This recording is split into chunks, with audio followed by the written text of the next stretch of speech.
le contre-pied d'une croyance ancestrale sénégalaise. Rapporté par Ousmane Sembène dans son roman Les bouts de bois de Dieu, qui veut qu'on ne compte pas les êtres vivants pour ne pas abréger leur vie, avait formulé le souhait que Dieu nous compte cette année. Nous témoignons notre gratitude de participer à quelque titre que ce soit à cette audience. Ce sentiment est d'autant plus profond qu'en début d'année déjà, nous célébrons à l'unisson la victoire de l'équipe nationale de football à la Coupe d'Afrique des Nations. Les Lions de la Teranga ont été héroïques et nous donnent de croire en l'esprit de dépassement pour le triomphe du Sénégal. Excellence, Monsieur le Président de la République, Président du Conseil supérieur de la magistrature. Bientôt 2 ans que vous êtes à l'épreuve du pouvoir, dans sa grandeur et ses servitudes. Le temps ne vous a pas été compté entre le devoir d'inventaire légalement prescrit par les textes qui nous gouvernent et l'urgence de répondre aux aspirations des Sénégalais. Malgré les difficultés budgétaires et financières retracées dans le rapport de la Cour des comptes sur la situation des finances publiques de 2019 au 31 mars 2024, vous gardez dans les rencontres et manifestations publiques une sérénité qui rassure et qui vous situe dans la sphère des hommes d'État, que les aléas de la vie n'ébranlent pas et qui gardent leur agenda sous contrôle. Puissiez-vous, par cette attitude empreinte de solennité et de mesure, maintenir le Sénégal dans la cohésion sociale et la voie d'un développement paisible. Monsieur le Président de l'Assemblée nationale, Mesdames, Messieurs les députés, votre institution est au cœur du système démocratique. Dans les limites qu'impose la séparation des pouvoirs, l'Assemblée nationale délibère et discute des orientations de l'État et fixe le cadre législatif de l'évolution politique, économique et sociale du pays. Quelle lourde mission! Elle reste néanmoins à votre portée par les compétences et les talents réunis au sein de l'Assemblée nationale. Nous exprimons le souhait que les prérogatives que vous confère la Constitution se traduisent en lois qui consolident la démocratie, la justice et la liberté dans notre pays. Monsieur le Premier ministre, Mesdames, Messieurs les ministres et secrétaires d'État, la vision déclinée par Monsieur le Président de la République se révèle dans vos actions quotidiennes. Elles sont immédiates et touchent la vie des Sénégalais dans leurs attentes.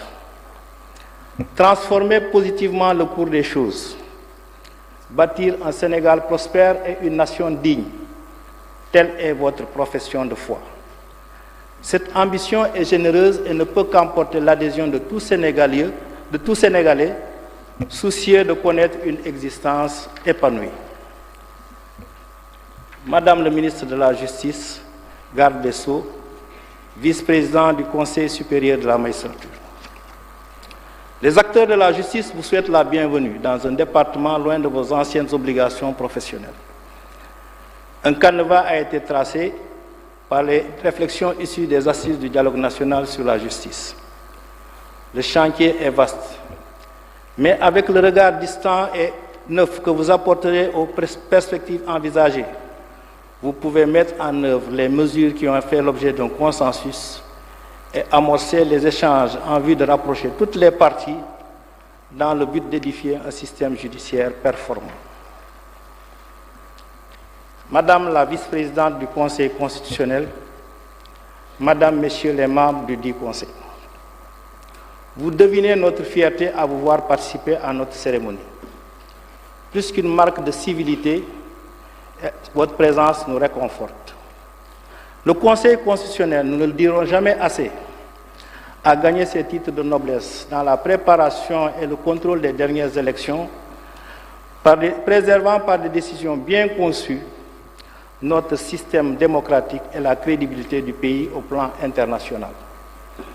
Tout ce qui a été fait entre dans notre héritage juridique et nous autorise à nous inspirer de votre démarche faite de sobriété, et de rigueur dans les propos.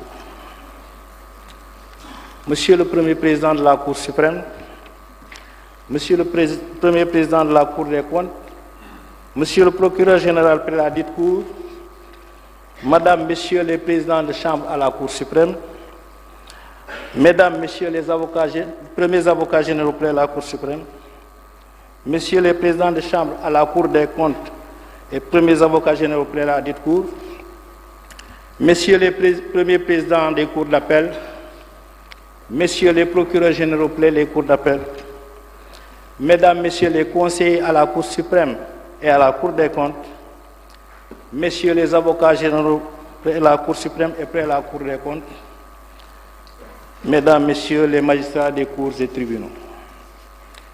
Cette cérémonie nous est dédiée et nous donne l'opportunité de sortir de notre silence pour nous adresser à la nation et à la République.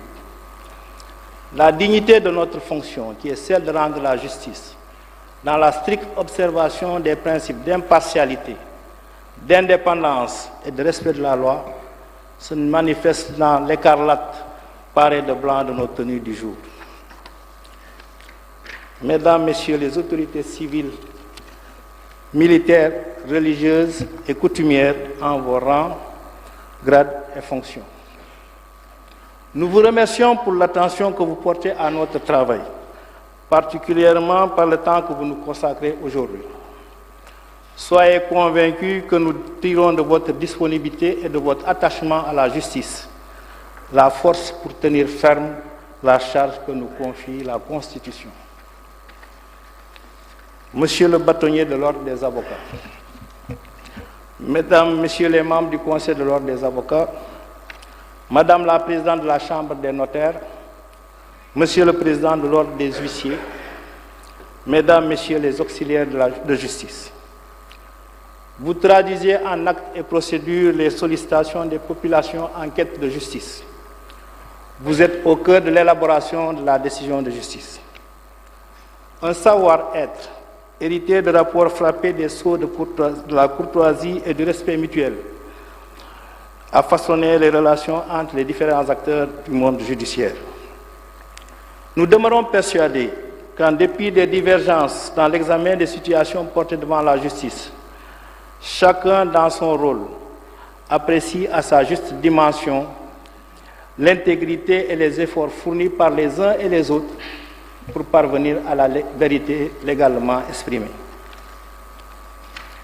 Excellences, Mesdames, Messieurs les ambassadeurs et consuls, Mesdames, Messieurs les représentants des organisations internationales, tout ce qui se déroule au Sénégal ne vous est pas étranger, notamment l'activité judiciaire et juridictionnelle, scrutée dans ses moindres aspects par la communauté internationale.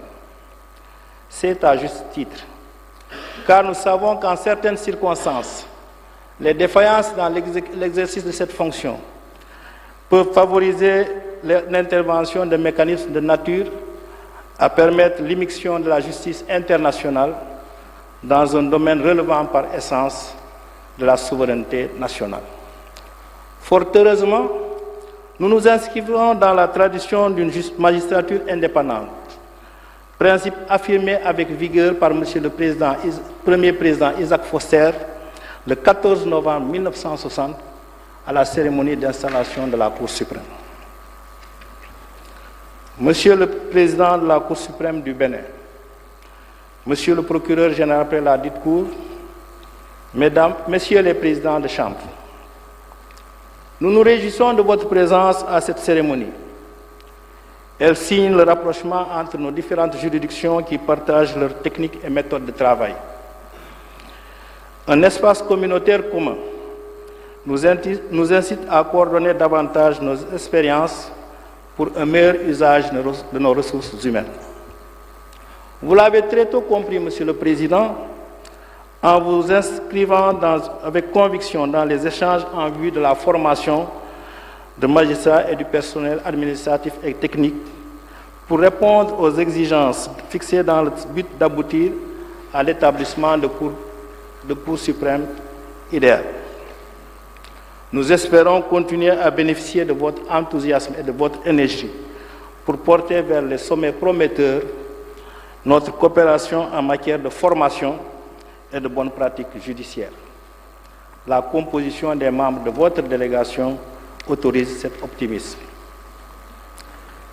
Monsieur le Président de la République, Mesdames, Messieurs, nous entamons une nouvelle année. Nous l'espérons joyeuse. Nous l'espérons et la souhaitons joyeuse pour les Sénégalais et tous ceux qui vivent dans notre pays, paisible et porteuse de bonheur à l'échelle du monde. À ceux qui nous ont quittés l'année dernière, nous formulons le vœu qui recueille en bénédiction et grâce toutes les bonnes actions qu'ils ont effectuées ici-bas. Nous tournons en ce jour, devant toute la nation, nos pensées vers nos collègues disparus l'année dernière. Madame Suzanne Berthe Diop, Monsieur Mamadou Badio Camara, Ndari Touré, Mamadou Yaham Ley, Alioune Ndiaye, Adama Gueye, Emmanuel Correa, Mohamedou Moustapha Sey. Madame Suzanne Berthe Diop a incarné la magistrature sénégalaise dans ses exigences de droiture et de retenue. Pas un geste ni un propos qui ne trahissent une rare érudition, marque d'un héritage familial et d'une immersion antérieure dans le monde de l'édition. Monsieur Mamadou Badio Camara, esprit alerte et méthodique, doté d'une vaste culture juridique et judiciaire, il avait un sens élevé de l'organisation et fut un débatteur hors pair, cherchant toujours à élever le débat pour en sortir la meilleure conclusion possible. Messieurs Ndari Touré, Mamadou Yaham Ley, Alioune Ndiaye, Adama Gueye, Emmanuel Correa symbolisent la persévérance, la quête permanente du savoir.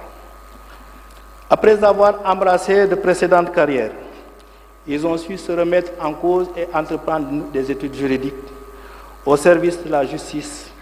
Ils ont apporté leur expérience professionnelle initiale, une recherche de la perfection. Mohamedou Moustapha Sey, homme d'une grande courtoisie et d'une rigueur morale intransigeante. Malgré la maladie qui l'affaiblissait de jour en jour, il accomplissait avec abnégation sa part du métier. Monsieur le Président de la République, le thème de réflexion qui nous est proposé ce jour, le juge face au défi du numérique, nous interpelle à plus d'un titre sur une question qui interroge sur le sort de notre humanité ou de notre civilisation. Monsieur le juge Cheikh Mbacké Guissé nous a démontré dans son propos l'étendue et la complexité du sujet.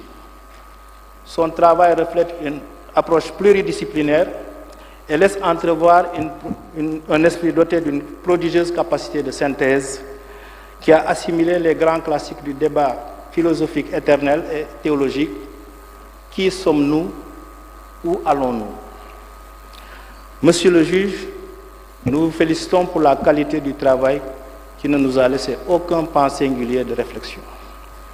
Votre mérite est d'autant plus grand que le 13 décembre dernier, vous avez soutenu avec brio une thèse à l'Université Gaston de Berger de Saint-Louis sur le doctorat unique intitulé « Efficacité de droit réel et publicité foncière ». Nous profitons de cette circonstance pour féliciter également un autre magistrat, M.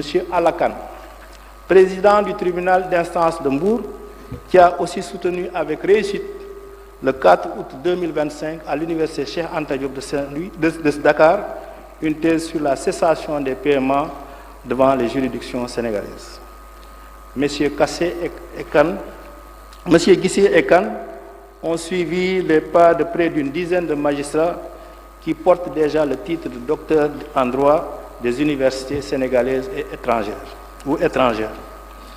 Comme quoi, les juges, malgré leur charge de travail, continuent à se former et à se perfectionner.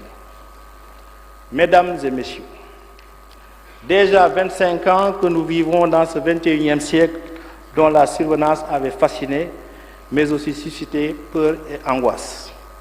La fin d'une époque et l'incertitude de la maîtrise de la technologie qui pouvait aboutir au pire. Un mot était familièrement entré dans le vocabulaire tant des experts que des profanes. À la fin du siècle dernier, le bug de l'année 2000. Le génie des informaticiens nous a sortis de cette sombre prédiction, nous basculant en quelques années par un considérable bond technologique dans l'ère numérique. Changement d'époque, de mode de vie, de valeurs, bref, construit-on une nouvelle civilisation. Les outils numériques ont investi les activités de l'homme et se sont même déployés dans un domaine qui définit sa singularité, celui de l'intelligence. Il ne s'agit plus de prendre sa place dans le maniement des choses physiques. La robotique et l'automatisme sont passés par là, mais de classer, comparer, puis de proposer des solutions. Le droit et les professions judiciaires ne sont pas en reste. Sans demeurer indifférent au questionnement des spécialistes des sciences sociales sur les valeurs et les orientations que portent les outils numériques et les mutations qu'ils apportent à notre être, nous limitons notre approche à décrire brièvement en quoi ceci affecte le métier du juge. Les outils numériques apparaissent comme un atout par la possibilité qui est désormais offerte de dématérialiser les étapes du procès. Plus besoin d'échanger des documents sur pièces ou pièces sur support papier. La numérisation offre un accès instantané aux différents éléments du litige et permet une réaction quasi immédiate des parties impliquées dans la phase préparatoire du procès. La pandémie du Covid-19 a démontré la nécessité de recourir à cette technologie pour assurer la continuité du service public de la justice. La Cour suprême avait du reste anticipé cette période sombre de la santé publique depuis 2010, en engageant sous le leadership de son premier président, M. Pape Oumar Sarr, la réflexion en vue de l'élaboration d'un système de gestion électronique des pourvois et la mise en place d'un bureau virtuel qui ouvre l'accès à l'utilisateur selon le profil qui lui est assigné à l'une ou l'autre des applications sur la gestion de la jurisprudence, de la législation et des pourvois. La dématérialisation des procédures tant réclamées et clamées avait trouvé dans le système, au Sénégal, dans le système créé par la Cour suprême, une réalisation qui nous a valu les félicitations de hautes autorités judiciaires de pays plus avancés sur le plan technologique et son exportation dans d'autres États. Malheureusement, l'expérience a tourné court pour des raisons techniques. Pour autant, le savoir-faire engrangé n'a pas été vain. Un autre projet est en cours de finalisation dont l'ambition, partant de l'utilisation des principes du fonctionnement du premier système, vise la création d'une plateforme de saisine, de dépôt et de transmission de dossiers. Que retenir de ce cheminement? D'abord que la manipulation des technologies numériques implique l'instauration d'un environnement socio-professionnel de nature à sécuriser l'utilisation de ces outils. La digitalisation des procédures et le fonctionnement d'une plateforme appelle l'intervention de métiers et d'acteurs professionnels étrangers au monde de la justice tel que nous le connaissons jusqu'à présent. La cohabitation entre juges et techniciens, jusque dans les limites professionnelles confidentielles que sont le délibéré et l'élaboration de la décision, devient inéluctable. Le juge est ainsi conduit à exercer son office en partageant son espace professionnel avec des services techniques autonomes indispensables à la matérialisation et à la conservation de sa décision. Ensuite, que la valorisation des technologies numériques perçues comme un signe de progrès scientifique ne peut occulter la réalité locale. La disponibilité d'un instrument, aussi performant soit-il, ne peut autoriser qu'une partie, même infime des justiciables, soit privée d'un accès équitable à la justice. L'article 8 de la Déclaration universelle des droits de l'homme, qui proclame que, je cite, « Toute personne a droit à un recours effectif devant les juridictions nationales compétentes contre les actes violant les droits fondamentaux qui lui sont reconnus par la Constitution ou la loi. Fin de citation. Incite à une démarche prudente pour que le développement technologique ne serve de prétexte à la marginalisation des usagers du service public de la justice. Il ne s'agit point là d'un regard rétrograde, mais d'une vision portée par une éthique d'équité et le sens de la rationalité emprunté à Descartes, lequel préconise de diviser chaque difficulté en autant de parcelles cohérentes, puis de conduire sa pensée selon l'ordre du plus simple au plus complexe. C'est au final le propre de la sagesse.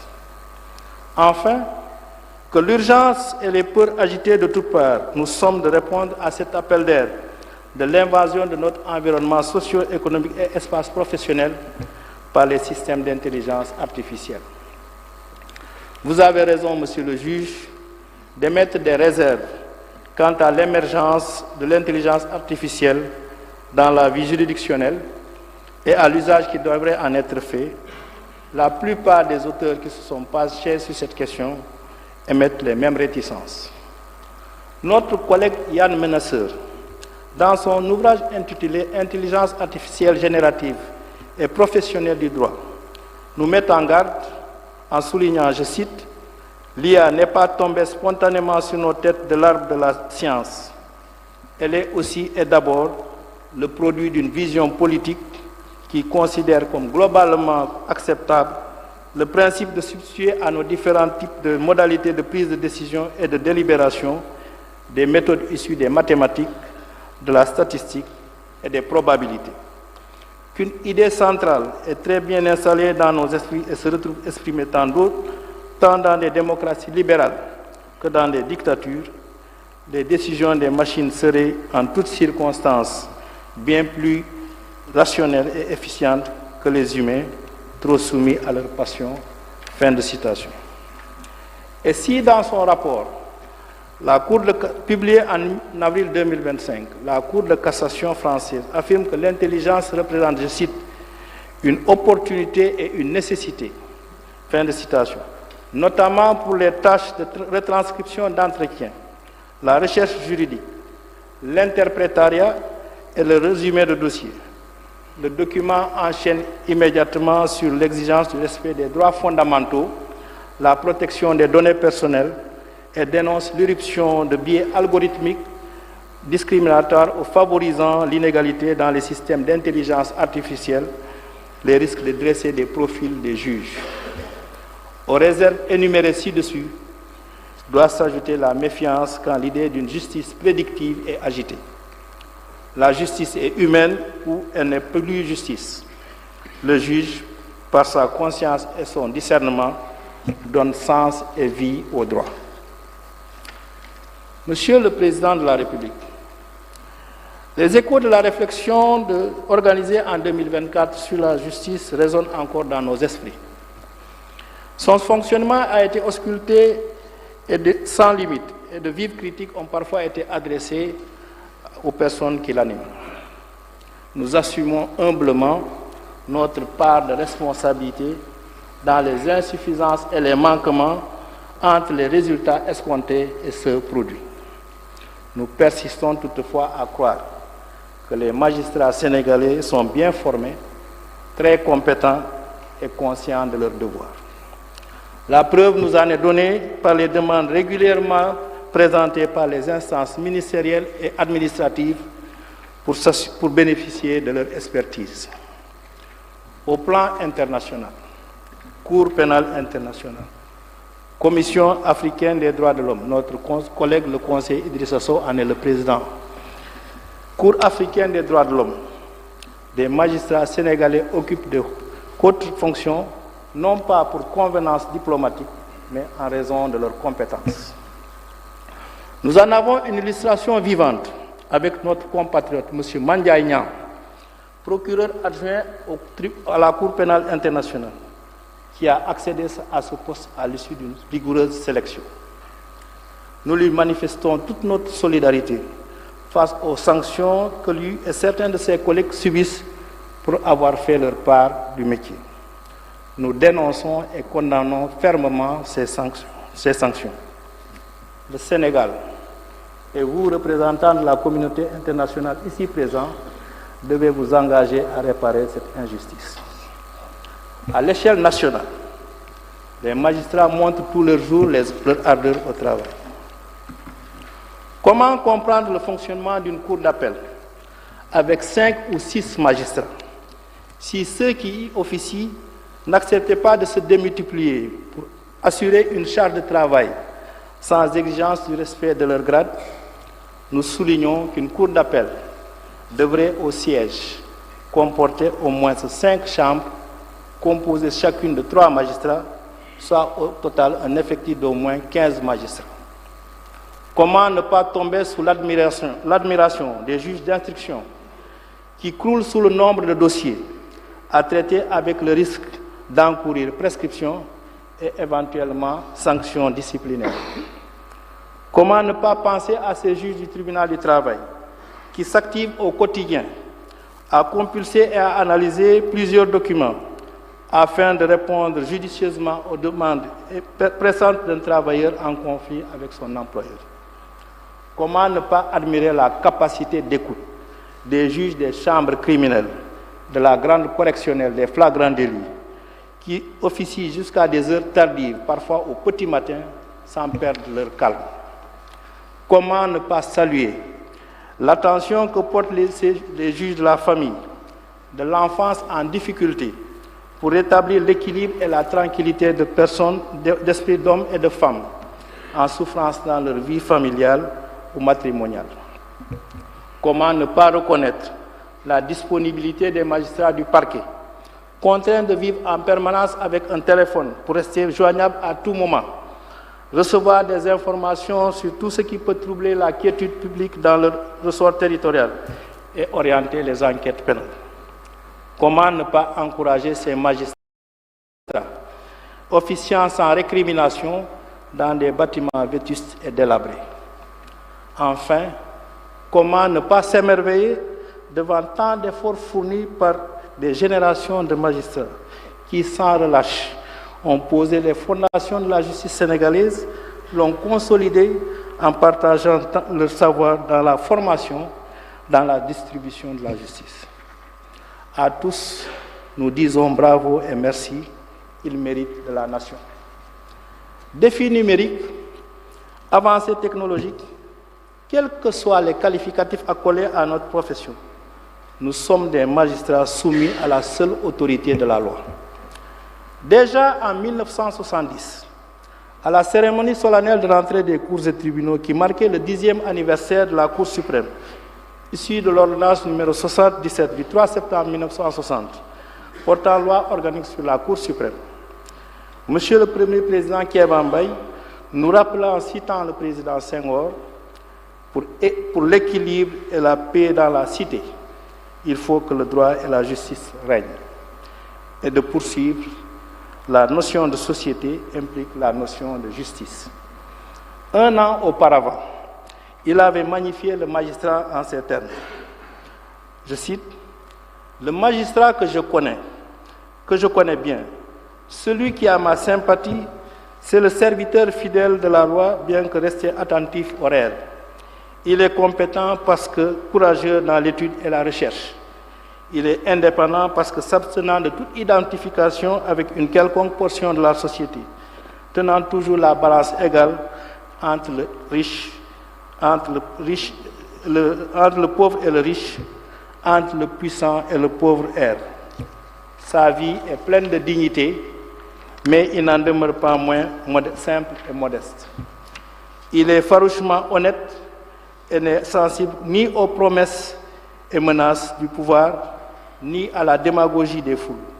Celui-là, il n'est ni dans le peuple, ni hors du peuple. Il se contente d'être un bon magistrat. Voilà tout, et c'est ce qui compte. » Fin de citation. Et d'ajouter, reprenant le premier président Lamoignon, ce qui a fait l'excellent magistrat, c'est l'intégrité et le savoir, c'est l'amour de la vertu et le zèle de la justice. Et ce sont là que des qualités personnelles. On ne le loue pas parce que sa situation le rend arbitre de la fortune et de la vie des hommes, mais parce que sa vertu force chacun d'avouer que c'est assurer la fortune et la vie des hommes que de les confier en des mains si pures et si vigoureuses. Fin de citation. Chers collègues, méditons ces propos et portons-les en bandoulière comme viatique tout au long de notre parcours professionnel. Que la République nous aide à accomplir honorablement notre mission. Excellences, Monsieur le Président de la République, honorables invités, nous vous remercions de votre bien aimable attention. S'il vous plaît, merci.